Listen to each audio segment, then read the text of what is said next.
আসসালামু আলাইকুম। প্রিয় দর্শক, অনেক অনেক প্রীতি ও শুভেচ্ছা।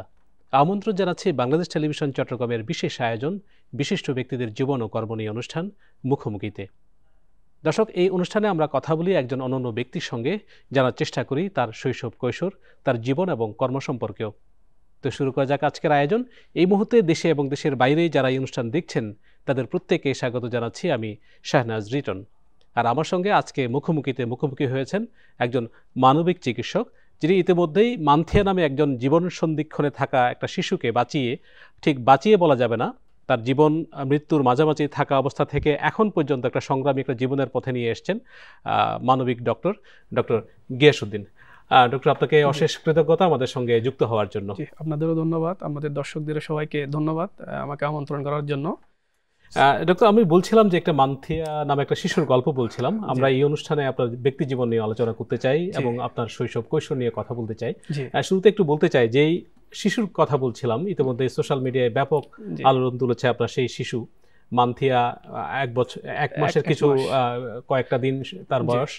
এটি নিউমোনিয়া আক্রান্ত হয়ে আপনার কাছে এসেছিলেন, নিউনেটাল জন্ডিস আক্রান্ত হয়ে। এরপরে আপনি আপনার শুশ্রূষায় মূলত এখন সে মোটামুটি একটা স্টেবল অবস্থায় আর কি। আমি তারপর আপনার মুখ থেকে শুনতে চাই তার বর্তমান অবস্থা কিরকম। জি, ধন্যবাদ। আসলে আমরা তো 10 বছর ধরে প্র্যাকটিস করি, অনেক ধরনের পেশেন্ট আমরা পেয়ে থাকি, অনেক অসহায় বা দরিদ্র পেশেন্ট। আসলে মান্থিয়ার যে কেস, এটা হচ্ছে নিউনেটাল জন্ডিস, অর্থাৎ শরীরে বিলিরুবিন এর মাত্রা খুব বেড়ে গেলে এটা হয়ে যায়। এটা আসলে 180% শিশুদের এটা হয়, খুব কমন একটা কেস, রেগুলার আসে আমাদের চেম্বারে। আমরা এটা অনেক সময় চিকিৎসা দিতে হয় না, কিন্তু মান্থিয়ার যে কেস, এটা আসলে তার বিলিরুবিন লেভেল এমন পর্যায়ে চলে যায় যেটা আসলে ব্রেনে চলে যায়, যেটাকে আমরা মেডিকেলের ভাষায় কার্নিক টেরাস বলে থাকি। এখন কি অবস্থা? এখন হচ্ছে আসলে তার সে মোটামুটি বিলিরুবিন লেভেলটা অনেকটাই আপনার ট্রান্সমিশন করা হয়েছে, এক্সচেঞ্জ করা হয়েছে, এবং এটার পরে তার বিলিরুবিন লেভেলটা অনেকটাই সহনীয় পর্যায়ে। এবং সে এখন যেটার সাথে আসলে তার ফাইট করছে সেটা হচ্ছে লেট অনসেট নিউনেটাল সেপসিসে সে আক্রান্ত, এবং তার শরীরে বিভিন্ন অংশে তার ফোলা আসছে। সো যেটার কারণে তাকে এখনো হাসপাতালে স্টে করতে হচ্ছে। তবে এখন সে যে আইসিইউ থেকে এখন সাধারণ বেডে আসছে। না, সাধারণ বেডে না, কেএমসি, ক্যাঙ্গারু মাদার কেয়ার আসছে। এটা আসলে ওয়ার্ডের 4 একটু উপরের লেভেলে। এখন আসলে বলা যাবে না, আগের চেয়ে অবস্থা কিছুটা ইমপ্রুভড, কিন্তু এখনো একদম আপনার সম্পূর্ণ সুস্থ এটা বলা যাবে না। আমি আসলে মান্থিয়ার গল্প আপনার কাছ থেকে আরো শুনবো, তবে দর্শকদের কাছে আসলে দর্শক অনেক সময় নাও বুঝতে পারেন আজকে মান্থিয়াকে নিয়ে কেন কথা বলছি। একটু মান্থিয়া সম্পর্কে একটু বলতে চাই। দর্শক, মান্থিয়া হচ্ছে চট্টগ্রাম শহরের জঙ্গল সলিমপুরে থাকা একটা বাচ্চা শিশু, যে 1 মাসের কিছুদিন আগে জন্ম নিয়েছিল এবং অসম্ভব খারাপ অবস্থার মধ্যে একজন ডক্টরের কাছে এসেছিলেন। তিনি সেই আমাদের ডক্টর গিয়াসউদ্দিন। তিনি তাকে বলছিলেন যে তার অবস্থা ভালো না, তিনি যেন, তার মা এবং বাবা যেন তাকে বলছিলেন যে শহরের কোনো একটা সরকারি হাসপাতাল নিয়ে যাওয়া হয়, কিন্তু তার বাবা এতই দরিদ্র ছিল তাকে নিয়ে যাননি। ফলে তিনি আবার ব্যাক করেন এবং এই ডক্টর তাকে আবার উদ্ধার করে আবার চিকিৎসা দেন, এবং সে আস্তে আস্তে ধীরে ধীরে এখন অনেকটাই শঙ্কাহীন বলা চলে। তবে এখনো যে আমি পুরোপুরি বিপদমুক্ত নয়। ডক্টর গিয়াস, আমি একটু করে ভূমিকা দিলাম। আসলে আমি মান্থিয়ার গল্প যদি আরেকটু বলি, আপনার কাছে যখন প্রথম এসেছিলেন তখন আপনি আসলে তার অবজারভেশন কি রকম ছিল? তার অবজারভেশন দেখে আমি আসলে অনেকক্ষণ নিশ্চুপ ছিলাম। আসলে এরকম কেস, এত অসহায় বাচ্চাটার দেখে আসলে আমি অনেকক্ষণ, আমাদের সম্পূর্ণ স্টাফ অনেকটা আসলে খুব ব্যতীত ছিলাম যে আসলে এরকম, মানে এই সময়ে আমি যেটা শুনছিলাম তার একদম হলুদ হয়ে গিয়েছিল, এমন হলুদ, তাকে দেখলে মনে হবে তার শরীরে কেউ যেন হলুদ আপনার মেখে দিয়েছে। আসলে সবাই আমরা খুব হতবাক হয়ে গেছিলাম। আমি এবং যেটা চেষ্টা করেছি প্রাথমিকভাবে যতটুকু চিকিৎসা দেওয়া সম্ভব, একজন পেরিফেরিতে আমরা সাথে সাথে রেফার করে দিই বাচ্চাকে। আমার নাম্বারটা আমি দিয়ে দিই রোগীর বাবাকে। তাদের হয়তো আর্থিক অবস্থা খারাপ হতে পারে, কিন্তু ওনারা আমাদের বলে নাই তখন যে আসলে তার আর্থিক সমস্যা। তারা কোথাও না নিয়ে তারা চলে যায়, আবার বাড়িতে চলে যায়, কিন্তু তার জঙ্গল সলিমে চলে যায়। জি, এর মধ্যে আমি একটা ভিডিও আপলোড করি। এটা রাতের মধ্যে দেখলাম এটা একটা বিস্ফোরণ ঘটে। আসলে সবাই ওর সম্পর্কে এত বেশি দেশ বিদেশে জানতে চায়, এবং এটা দেখলাম আমার ভিতরে একটা নাড়া দেয় যে আসলে না, বাচ্চাকে তো পাঠাইছিলাম আপনার একটা টারশিয়ারি লেভেলের হাসপাতাল রেফার করা হয়েছে, কিন্তু তারা আসলে পরে আমি আমার ওই যেখান থেকে সিরিয়াল নেওয়া হয় আমার ল্যাবের সাথে যোগাযোগ করি, এবং তার বাবার নাম্বারটা আমি কোনোভাবে ম্যানেজ করি, এবং তার সাথে কথা বলতে জানতে পারি তারা কোথাও যায় না, তারা বাসাতেই চলে যায়। এবং ওই দিন রাতে বলতো যে সরকারি হাসপাতালে যাওয়ার মতো তার আর্থিক সামর্থ্য ছিল না, আমাদের সাথে শেয়ার করে নাই, হয়তো আমরা তখন একটা হেল্প করতে পারতাম। পরে আমরা ওই রাতে, আমি তখন আমার বাড়ি রাউজান, গ্রামের বাড়ি, শুক্রবার ছিল ওই দিন। সো আমি সাথে সাথে কী করি, কয়েকজন মানুষ আমাদের ল্যাবের এই গুরলাভ ডায়াগনস্টিক সেন্টার, ওখান থেকে আমি কয়েকজন স্টাফ নিয়ে, আমাদের চেয়ারম্যান ছিলেন, ওখান থেকে আমরা সরাসরি জঙ্গল সলিমপুর যে এলাকা, ওখানে আমরা মান্তিয়ার উদ্দেশ্যে রওনা হই। এই পরের কাহিনী তো পুরো দেশবাসী জানে আর কি। আপনারা সবাই অনেকটা পুলিশি অভিযানের মতো সেখানে গেলেন, খুঁজে খুঁজে বের করে, এবং তার বাবা আসলে খুব কৌতূহলী ছিলেন, সে আসলে সাথ ছিল না, আমরা তাকে হেল্প করি। হয়তো সে একটু পাহাড়ি, হয়তো সে তার মনে কি ছিল আমি জানি না। আচ্ছা, একটা তথ্য বলা হয় না যে দর্শকদেরকে, যে মান্থিয়া হচ্ছে একজন পাহাড়ে জন্মানো একটা শিশু, তার বাবা এবং মা দুজনেই হচ্ছেন আদিবাসী, আমরা যেটা বলি যে উপজাতীয় জনগোষ্ঠী। জি জি জি। সো আসলে তার ভিতর হয়তো একটা দ্বন্দ্ব বা একটা ইয়া ছিল আর কি, হয়তো আমাদের সে কল করলে সে রিসিভ করে না। আমি তার সাথে একবার কথা বলার সুযোগ হয়েছিল, সে বলছিল যে মানে উপরওয়ালা যা করে, মানে ওরা এক প্রকার বাচ্চাটা মৃত্যু হবে এটার জন্য তারা বসেছিল যে যা হওয়ার হবে। কিন্তু আমরা পরে দেশবাসী আসলে এত বেশি জানতে চাই তার ব্যাপারে, ওই দিন রাতে আমরা তাকে উদ্ধার করে ওখান থেকে এক প্রকার আমরা আমাদের জিম্মায় ওই মান্থিয়াকে নিয়ে আসি, এবং তাকে প্রথমে চট্টগ্রাম মা শিশু হাসপাতালে নিয়ে যাই, ওখানে এনআইসিইউ খালি ছিল না। এরপরে যে আমরা মাদার অ্যান্ড চাইল্ড কেয়ারে ওখানে একদিন পরে আরেকটা হসপিটাল চিকিৎসা শুরু হলো। এখন চট্টগ্রাম একটা বেসরকারি হাসপাতালে তার চিকিৎসা চলমান আছে আর কি। আমি দেখছিলাম যে আপনারা যে ফেসবুকে আপনি প্রতিদিনই অলমোস্ট আপডেট দেন, এবং অনেকেই জিজ্ঞেস করতে চায় যে মান্থিয়ার আপডেট কি, মান্থিয়া কেমন আছে। সে একটা মানে সবার মানব শিশু আর কি, ধর্ম বর্ণ সব শেষে মিলে তাদের শিশুর মতো হয়ে গেছে। জি জি, পুরা আসলে এটা পুরা এখন আসলে ওর মা বাবারা আসলে এখন ওরা নিজেরাই বলে এটা আসলে পুরা দেশবাসীর মান্থিয়া, পুরা দেশের মান্থিয়া। আমরা মনে করি এটা আসলে একক প্রচেষ্টায়, এটা আসলে পুরো একটা টিম বলতে গেলে কাজ করেছে এটার পিছনে।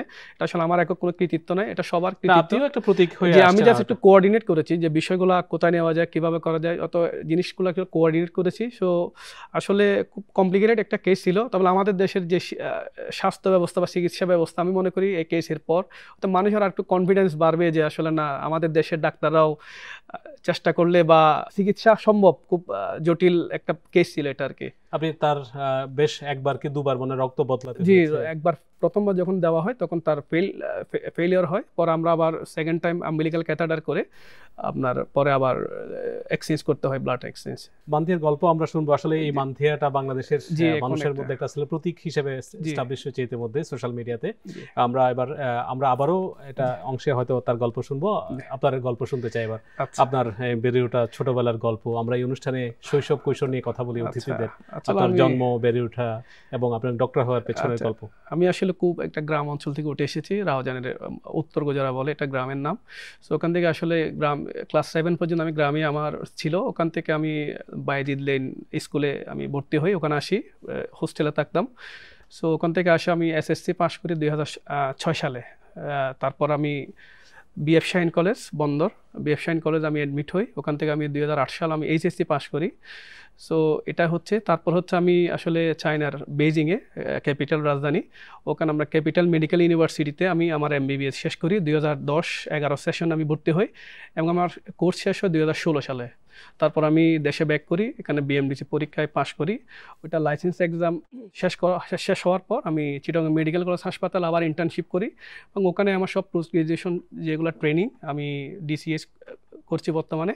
তারপর বিভিন্ন ধরনের ট্রেনিং সব আমি চিটাগং মেডিকেল কলেজ হাসপাতালে সম্পন্ন করেছি আর কি। আপনি কি কখনো মনে হয়েছে যে আপনি ছোটবেলায় এরকম স্বপ্ন দেখতেন যে আমি ডক্টর হব? জি, আসলে ইন্সপিরেশনটা কোত্থেকে? জি, এটা আসলে ছোটবেলাতে আমরা সবাই রচনা লিখি, তখন আসলে এতটা ফিলিংস, জি, একটা মিল লাইফ, বাংলা আছে যে গ্রামে যাব, সেবা করব।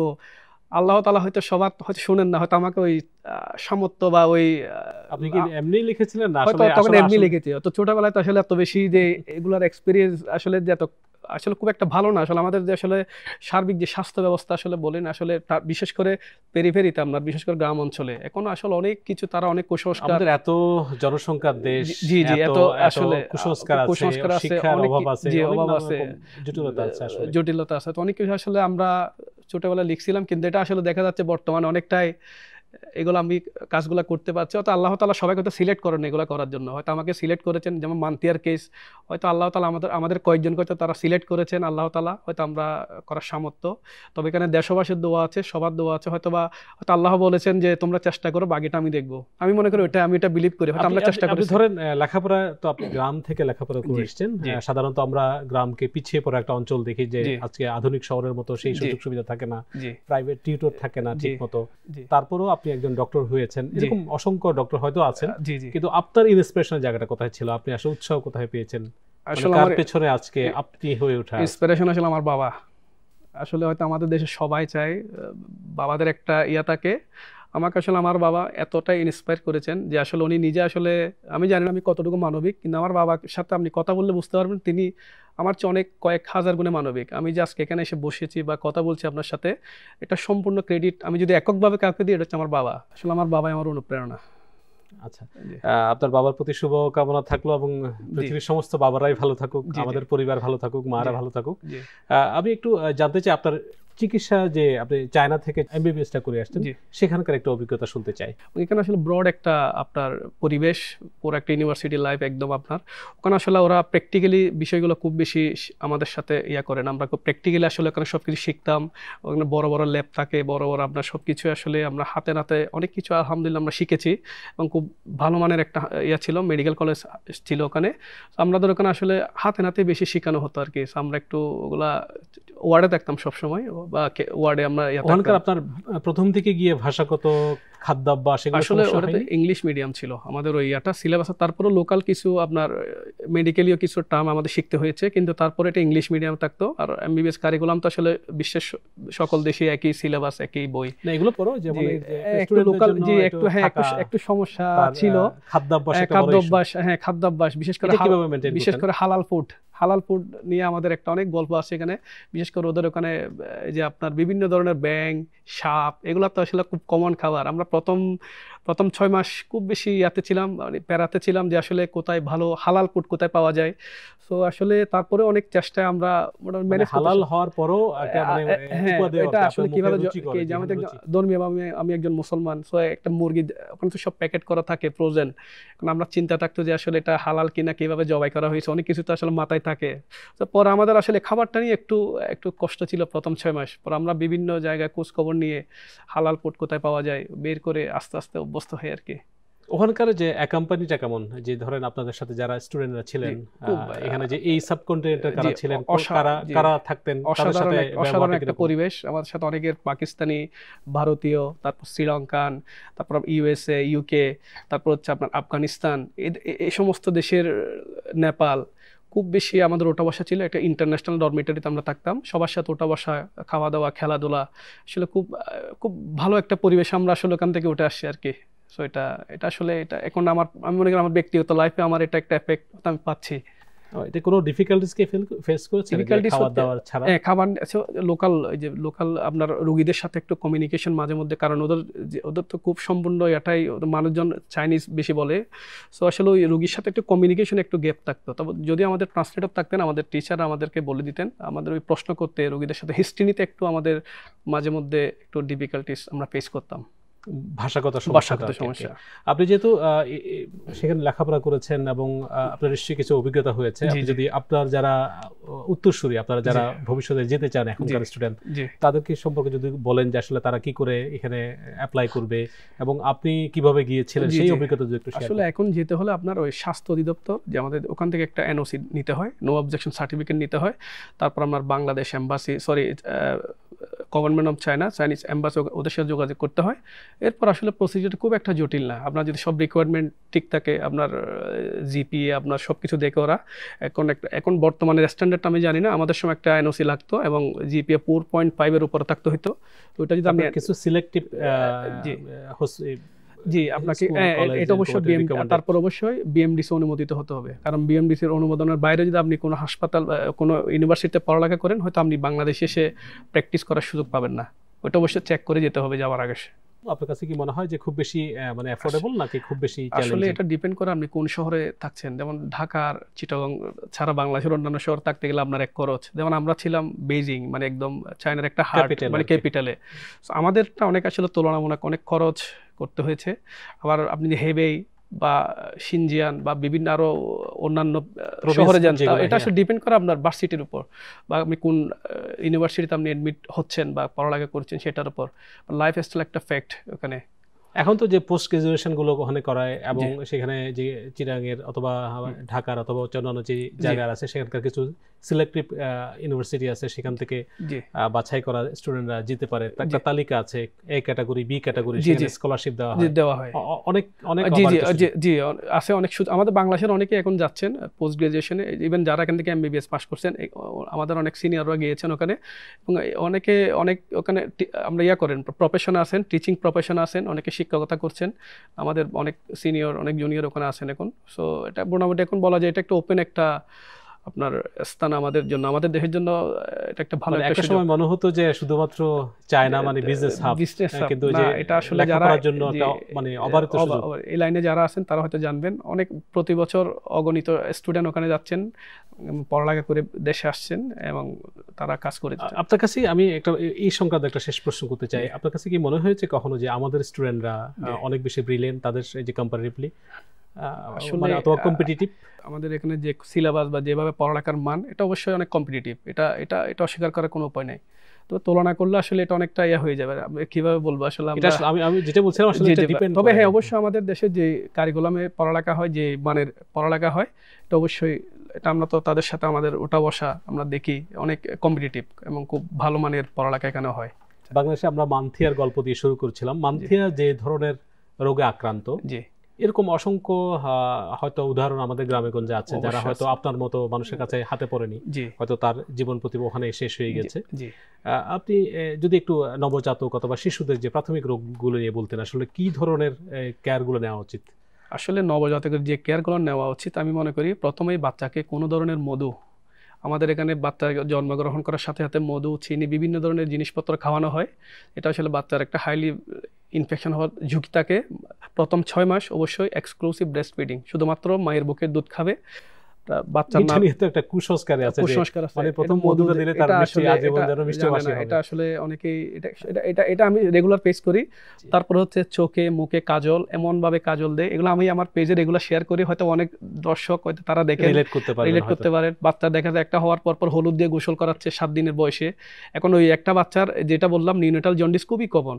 এখন দেখা যায় বাচ্চা যদি আসলে জন্ডিস হয়েও যায়, আর ধরার উপায় থাকে না, যে বাচ্চাকে হলুদ দিয়ে গোসল করাচ্ছে, সব আজগুবি সব আসলে এখানে হয়। তারপর হচ্ছে বাচ্চার নাভি না পড়া পর্যন্ত বাচ্চাকে গোসল করানো উচিত না। তারপর হচ্ছে মাথার চুল, এটা নিয়ে ধর্মীয় একটা কুসংস্কার আছে যে 7 দিনের হলে বাচ্চাকে মাথার চুল ফেলে দিতে হয়। আমি মনে করি মাথার চুল ফেলে দিলে বাচ্চাদের একটু ঠান্ডা লাগার সম্ভাবনা থাকে বা অনেক ইনফেকশন ঝুঁকি থাকে। সো আমি বলবো এগুলো আসলে আমাদের দেশে এগুলো একটা কুসংস্কার, এগুলা যেন আমাদের মুরব্বীরা যেন না করেন। যদি এখনের জেনারেশনের মায়েরা এগুলো করতে চান না, কিন্তু তারা মুরব্বীদের একটা প্রেশার থাকে এগুলা করার। সো এগুলা হচ্ছে আসলে কেয়ার, তো খুব বেশি করার দরকার নেই। বাচ্চাকে মানে একদম স্বাভাবিক ন্যাচারাল থাকবে প্রথম 3 মাস। কোনো ধরনের প্রসাধনী ব্যবহার করবে না, আপনার নাভি না পড়া পর্যন্ত বাচ্চাকে গোসল করানো যাবে না। তারপর হচ্ছে শরীরে কোনো কিছুই দেওয়া যাবে না, মধু চিনি খাওয়ানো যাবে না। আর বাচ্চা বুক, আর একটা সবচেয়ে আসলে নবজাতক শিশুদের কেয়ার বোঝার বা সুস্বাস্থ্য বোঝার একটা হচ্ছে বাচ্চা বুকের দুধ টেনে খেতে পারছে কিনা, বাচ্চা 6 ঘন্টা অন্তত 2 থেকে 3 বার প্রস্রাব করছে কিনা, বাচ্চা খেলাধুলা করছে কিনা, এগুলো হচ্ছে আসলে এগুলো যদি আপনি বুঝতে পারেন তাহলে খুব সহজেই বোঝা যায় বাচ্চা ভালো কি খারাপ। আপনার কাছে নিশ্চয়ই অনেক রোগী আসেন এরকম, যেহেতু আপনি নবজাতক বিশেষজ্ঞ, আপনার কাছে কি মনে হয়েছে আমাদের মায়েরা অথবা আমাদের পরিবারগুলো আগের থেকে একটু শিক্ষিত হয়েছে? এটার প্রবণতা কমছে নাকি? জি, অনেকটাই। যেমন আমরা অনলাইন অ্যাক্টিভিটিতে শুধু আমি করি না, আমাদের দেশে অনেক ডাক্তার আছেন, অনেক সিনিয়র আমাদের স্যাররা আছেন বা আমাদের জুনিয়ররা আছেন, নিয়মিতই আমরা চেষ্টা করি আমাদের রেগুলার যে চেম্বার কেস, যেমন মান্থিয়ার কেস, এটা একটা আমি রেগুলার কেস হিসেবে আমি শেয়ার করি। এরপর দেখলাম তো জনবিস্ফোরণ, আমি তো বললাম এরকম আমি প্রায় 10 বছর ধরে আমি এগুলা শেয়ার করি অনেকের কমেন্ট, কিন্তু এখন অনেকটাই ইমপ্রুভ। কিন্তু তারপরও অনেক কাজ আছে করার, আর অনেক ক্ষেত্র আছে এটা ইমপ্রুভ করার। কিন্তু আমাদের মুরব্বীদের এখন একটা আছে, তাদের কিছু বিষয় ভালো, কিন্তু কিছু বিষয় খুব বেশি আপনার বাচ্চার জন্য ক্ষতিকর আমি মনে করি। ওই যেমন মধু খাওয়ার কথা বললেন, যে প্রথম যদি আপনি মধু খাওয়াতে পারেন তাহলে সে একটু মিষ্টি হবে, এটা আসলে সম্পূর্ণ একটা মিথ্যা ধারণা আর কি। এবং আমাদের তো আসলে আর্টিফিশিয়াল মধুই বেশি এখন, আপনি একটা নবজাতক তার আসলে পরিপাকতন্ত্র বলেন, যে কোনো সিস্টেম বলেন, ওভাবে আসলে ডেভেলপ না। আপনি এক্সক্লুসিভ আসলে প্রথম 6 মাস আল্লাহ তাআলা তাকে এমনভাবে বানিয়েছেন, তার সিস্টেমগুলা শুধুমাত্র মায়ের বুকের দুধের জন্য আসলে কম্পিটেবল। সো সেই জন্য আমি বলবো শুধু বুকের দুধে পান করবেন প্রথম 6 মাস। আপনি বাচ্চাদের শুধুমাত্র নবজাতক না, অন্যান্য যে বাচ্চাদের ক্ষেত্রে যদি কেয়ার নেওয়ার ক্ষেত্রে আপনার কোনো পরামর্শ থাকতো? যেমন কেয়ার হচ্ছে 6 মাস হলে যে জিনিসটা দেখি এটা হচ্ছে বাচ্চার মায়েরা ফর্মুলা বুকের দুধের পাশাপাশি ফর্মুলা, সেরেলাক, কোটস এই সমস্ত খাবারের প্রতি ঝুঁকে পড়েন। আমি আপনাদের বলবো এই মেসেজের মাধ্যমে, আমার পেজ আমি রেগুলার বলে থাকি যে একটা বাচ্চা যখন এক্সক্লুসিভ ব্রেস্ট ফিডিং পিরিয়ড পার হবে তাকে আসলে এই সমস্ত আর্টিফিশিয়াল যে সেরেলাক, কোটস, তারপর হচ্ছে ফর্মুলা, এগুলো যতটা সম্ভব আপনারা প্রথম 2 বছর অন্তত এড়িয়ে চলার চেষ্টা করবেন। সাথে সুজি, তারপর হচ্ছে আপনার সাবুদানা, এগুলো আবার আমাদের মুরব্বীদের খুব পছন্দের খাবার, কারণ বছরের পর বছর ট্রেডিশন হয়ে গেছে। ট্রেডিশন, কারণ বাচ্চা একটু মোটাসোটা হয়, তখন তো আসলে একটা প্যারামিটার ছিল যে বাচ্চা মোটাসোটা মানে বাচ্চা ভালো, বাচ্চা সুস্বাস্থ্য। তো এগুলো আসলে কিছুই না। আমি বলবো আপনারা 6 মাস পার হলে আপনারা আপনাদের ঘরোয়া যে প্রাকৃতিক খাবার, খিচুড়ি, তারপর ডাল, চাল, এগুলো দিয়ে আপনারা নর্মাল খাবারগুলো দেবেন, প্যাকেটজাত খাবার আপনারা এড়িয়ে চলার চেষ্টা করবেন। আমি একটু শুধুমাত্র আপনাকে প্রশ্ন করতে চাই, আপনার কাছে কি মনে হয়েছে মানে এজ এ ডক্টর আপনি অথবা আপনারা প্রপারলি আসলে হয়তো ডক্টর গিয়াসউদ্দিন একা হয়তো অনেক কিছু করছেন, সবাই এরকম দায়িত্ব পালন করতে পারছে, আপনার কাছে কি মনে হয়? মানুষ কিন্তু অনেক, আমরা ক্ষেত্র বিশেষে মানুষ অনেক বেশি বিক্ষুব্ধ দেখি যে ডক্টররা ঠিকমতো অ্যাড্রেস করছেন না। আসলে অবশ্যই অনেকে কাজ করছেন, শুধু আমি করছি তা না, অত অনেকে ফ্রন্ট লাইনে আসে, অনেকের গুলো আসে না। আর আমাদের যে বড় বড় স্যাররা আছেন আসলে তারা অনেক কমপ্লেন করেন, 200 জন রুগী দেখেন, 300 জন রুগী দেখেন। এখন আপনি আবার না দেখলেও তো সমস্যা, স্যারদের উপর দেখে যে একটা প্রেশার পড়ে, 20 জন উনি যদি বলেন আমি আজকে 20 জন দেখবো, কিন্তু ওনাদের আসলে এখন আপনি যাচ্ছেন বিদায়, আপনাকে আমি বলবো আপনারা আশেপাশে যে কোনো একক মানে একজন ডাক্তারের উপর নির্ভর না হয়ে আপনারা একটু আশেপাশে আরো অন্যান্য ডাক্তারের চেম্বারে যান, সেবা গ্রহণ করেন। আসলে কিছু কিছু স্যারদের উপর আসলে এত বেশি প্রেশার পড়ে, আসলে সঠিকভাবে আসলে আপনার রোগী দেখার সময় নিয়ে বা কাউন্সিলিং করার ওই সময়টা আসলে আমাদের অনেক ডাক্তারের থাকেন না। সো এটা একটা সমস্যা। তারপরে অনেকে কাজ করছেন, ভালো কাজ করছেন, আমাদের দেশে আসলে অনেক ট্যালেন্টেড ডাক্তার আছেন। তবে আমি মনে করি যে আমি ডাক্তার হিসেবে যদি আমি বলি যে কাউন্সিলিং একটু সমস্যা, আমাদের আসলে এত প্রেশার থাকে, আমরা আসলে প্রপার কাউন্সিলিংটা করতে পারি না। আমাদের পাশের দেশে এই জন্য আমাদের আসলে অনেক রোগী চলে যায়, বা আমি এটা মনে করি এটা আসলে একটা আসলে আমাদের রেফারেল সিস্টেমটা নাই। যদি আর একটু ভিতরে যায়, আমাদের আসলে যে পেরিপেথিক রেফারেল করে আমরা একটু হায়ার পাঠাবো ওই সিস্টেম নাই। দেখা যায় ফার্মেসি থেকে একজন অ্যান্টিবায়োটিক দিয়ে দিল, ওখান দিয়ে খাচ্ছে, রোগটা কমপ্লিকেটেড করে ফেললো। আসলে এটা বিস্তর একটা বিষয়, এটা নিয়ে আসলে অনেক বললে অনেক কথা বলা যাবে। তো স্যাররা কি করেন, অনেক সময় সামান্য জ্বর, সর্দি, কাশি এই রোগীগুলো বেশি দেখেন। তারা আসলে আপনার যেগুলো কমপ্লিকেটেড কেস আনাচে কানাচে যেগুলো ঘুরছে, এগুলো আসলে তারা দেখার খুব একটা তাদের হয় না, বা আসলেও তারা আসলে প্রপার কাউন্সিলিং করতে পারেন না প্রেশারের কারণে। তাই মানে এটা আসলে সরকারিভাবে উদ্যোগ নেওয়া দরকার যে আসলে কিভাবে কি করা যায়। রেফারেল সিস্টেমটা যদি আপনি ডেভেলপ করতে পারেন, আমরা পেরি থেকে টার্সিয়ারি লেভেলে রেফারেল সিস্টেমটা আমি মনে করি ডেভেলপ করা প্রয়োজন। আমি সবশেষ মান্থিয়া দিয়ে আপনার প্রসঙ্গটা শেষ করতে চাই, মান্থিয়ার জন্য সবশেষ শুভকামনা জানতে চাই, আপনার অনুভূতি জানিয়ে আজকে শেষ করতে চাই। আসলে মান্থিয়া আমি রেগুলার বলি, অনেক পেশেন্ট পাই, মান্থিয়ার কেসটা আসলে আমার বিবেকেরটা দেয়, আসলে আঘাত করে যে আসলে তো এরকম অনেক বাচ্চা আছে। তো আমি আসলে মান্থিয়াকে নিয়ে আমি চেষ্টা করছি যে মান্থিয়াদের গ্রামে যতটুকু খবর আমি পাই, পুরো 100টা পরিবার আছে, 100-150-র মতো পরিবার, তাদের এখানে আসলে স্থানীয় কোনো আসলে হাসপাতাল বা কোনো প্রাথমিক চিকিৎসার কোনো নাই। তো আমরা কয়েকজন ব্যক্তিগতভাবে আমরা আসলে চেষ্টা করে যাচ্ছি যে ওখানে কিভাবে একটা স্থায়ী ওই মানুষজনগুলোর সাথে জন্য কিছু একটা যদি করা যায় প্রাথমিক হিসেবে। সো আমরা এটা একটু চেষ্টা করে যাচ্ছি। আসলে আর একটা দেশবাসীকে আমি আসলে এই অনুষ্ঠানের মাধ্যমে ধন্যবাদ জানাতে চাই। আসলে সবার কপাল আসলে মান্থিয়ার মতো হয় না, হয়তো সে সবার এত বেশি ভালোবাসা, এত বেশি দোয়া পেয়েছে। আসলে আমি সমস্ত দেশবাসীর কাছে আমি আসলে আমার কৃতজ্ঞতা প্রকাশ করছি। আবার কয়েকজন কলিগ, আমার ডাক্তার বেলাল, তামজিদ, আমার ছোট ভাই মোহাম্মদ সাইফুদ্দিন, তারপর চট্টগ্রাম ইন্টারন্যাশনাল মেডিকেল কলেজ হাসপাতালের সহকারী অধ্যাপক ডাক্তার মোহাম্মদ ফরিদুল ইসলাম ভাই, তারপর কয়েকজন ডাক্তার মানুষজনকে আসলে আমি মনে করি পুরো টিম, আসলে পুরো একটা টিম, আসলে এখানে এককভাবে কোনো পুরো একটা টিম হিসেবে আমরা কাজ করেছি।